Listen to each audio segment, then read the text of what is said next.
Hello guys, in this video I will show you how to get a professional picture which ready to your portfolio or your resume to communicate with in order for finding internships, jobs and consulting and so on, to communicate about your skills and so on. The picture is one of the main things that you need to focus on, need to be professional one, sample and easier one.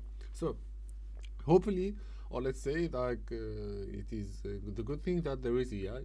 So there is AI to get the things easier. No need to professional photographer and payment for the extra fees and so on.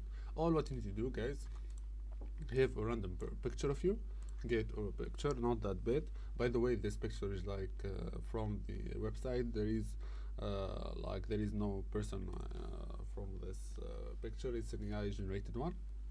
And what you need to do, which is you need to copy paste the this prompt, which is create professional corporate headshot from this I will get you in the bio this input, and you will press okay guys. After just waiting, if you have this output as the prompt, all what you need to do is just, it's my picture and want to make like the prompt output, so stop scanning for nonsense things because this is a random one.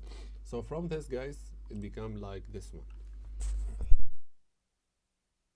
So as you can see, it is professional, the pose, it is like making really impressional professional things and so on. So that's it, guys. This is the prompt that it's really a quick one to get your things as professional picture. I hope you like the video. Please like, share and subscribe to the channel, guys. Peace.